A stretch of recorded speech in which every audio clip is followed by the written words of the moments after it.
Hello and welcome back to BuffSports Live. We've waited almost half a year for today's news. Get ready, get set. Football is back. That's right, the Pac-12 football season is kicking off on November 6th. Needless to say, we are more than excited to have live sports back on campus. Matthew Logan is on site with more details. In case you were watching last week's episode, you might have caught my hot take rampage on the Pac-12 and their inept ability to literally be a sports conference. Thankfully, they must have caught wind of this hot take and have wisely decided yesterday that they would join the rest of the Power 5 schools in resuming football this November. They would begin a 7-week football schedule on the November 6th through 7th weekend, a week after the Big 10 and Big 12 resume their seasons. The Pac-12 has also signed off on having the men's and women's basketball seasons begin on November 25th. While this is extremely exciting news, as the Pac-12 will be returning to fall sports soon, we are not out of the woods just yet. Because of the recent Boulder County public health order and CU mandates, CU athletes will not be able to practice in preparation for their season in November until the severity of the COVID-19 situation decreases substantially. The hope is that should the COVID-19 infection rates drop gradually in Boulder, practices will begin sometime in the beginning to mid-October.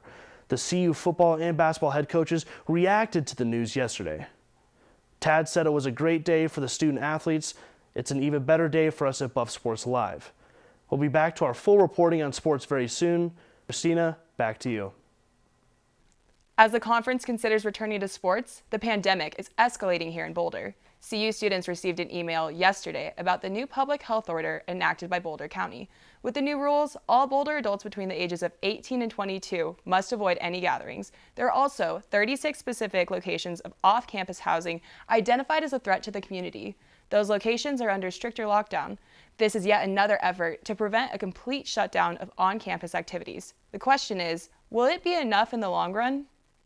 So many unanswered questions, just like what the commencement of football season will look like this year. Especially, what will the stands look like after the Boulder public health order?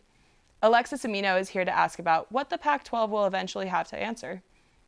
When I heard that the Pac-12 is coming back to play, I thought it was a dream come true.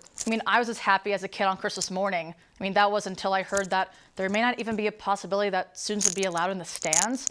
So the city of Boulder released a public health order yesterday that has halted gatherings of people between the ages of 18 to 22 until further notice. Students can face criminal charges if they are caught breaking this mandate, or even worse, expelled. So let me get this straight. The Pac-12 can play football games, but they can't practice? So how is football supposed to be prepared for the games that they're finally allowed to play in just in 6 weeks?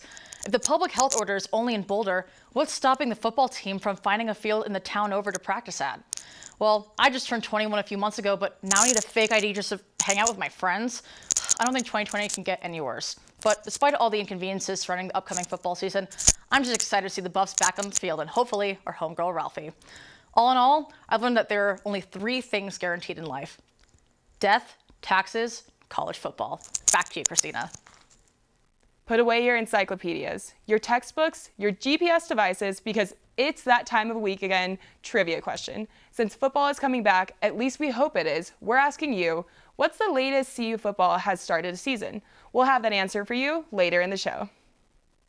Football players may be eager to return to the field, but what happened earlier this week could be a major setback.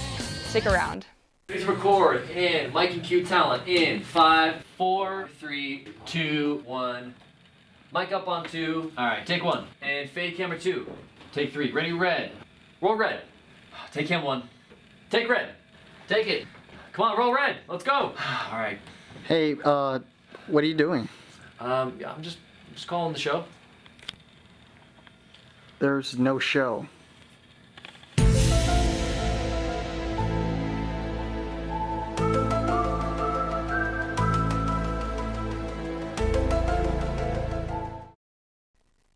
A group of 108 football players gathered for a hike up Mount Sanitas, where guidelines were meant to prevent gatherings of more than 24 in open spaces. Observers say some players did not social distance or wear masks.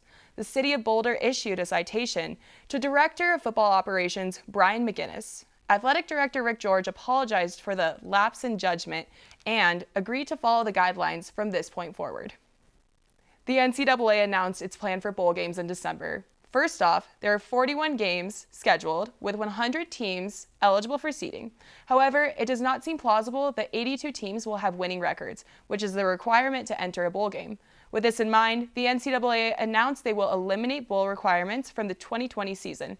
If it's approved by the Division I Council, this means that the top 82 teams out of 100 will make a bowl game. The NCAA will also consider creating more regional matchups for the bowl games. This is good news, assuming you're not one of the 18 teams left out at the end of the season. Speaking of seasons, spring is the new fall. With the renewal of the Pac-12, fall sports dates have been moved to the spring. The men's and women's cross-country teams will begin January 23rd and will continue through March 5th. Women's soccer will be back on the field February 3rd through April 17th, and women's volleyball is set to be back January 22nd through April 3rd. Each institution's policy will determine when practices will start, so better late than never. More good news for Colorado. The NCAA announced a new formation of a Division I women's basketball student-athlete engagement group, and our shining star representing CU and the Pac-12 is Aubrey Knight. The redshirt junior is one of just 32 selected to join the coalition that serves as a voice for women's basketball key initiatives, legislation, and other various issues. Knight will represent both CU and the Pac-12 for the new committee. For this week's edition of This Week in CU Sports, we celebrate the Buffs legend Chauncey Billups. Chauncey, who turns 45 years old today, was born on September 25, 1976 in Denver. Chauncey would play basketball at George Washington High School, where he would win 3 Mr. Colorado basketball awards.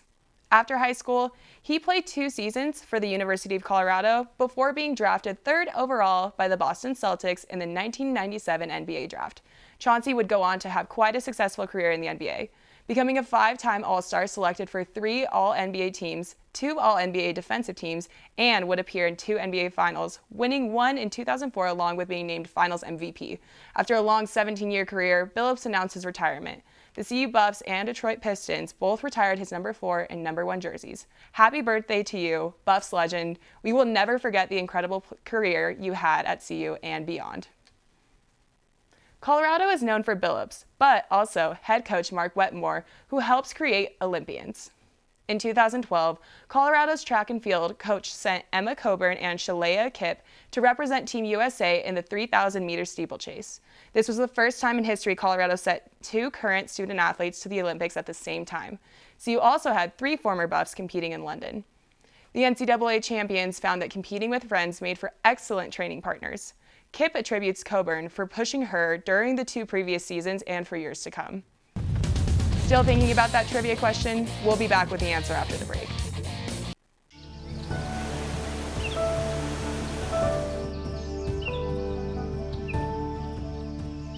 They were nervous and inexperienced, as new faces looking to achieve greatness. As the years went on, they grew confident in their abilities. Maybe.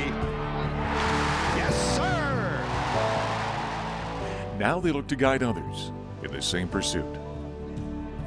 There it is! Can you believe it? All are welcome to be featured on the biggest stage. Is it his time? We invite you to discover what you're capable of at BuffSports Live.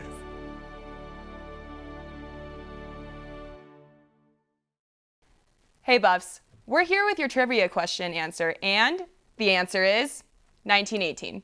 The season started so late due to the Spanish flu, which we can unfortunately relate to considering all of the delays. And I know that you have been on the edge of your seat all week waiting for our clever tweet of the week. Well, here it is. That's all we have for you today, Buffs. Stay safe, stay healthy, and let's all pray football season goes as planned. We'll see you next week.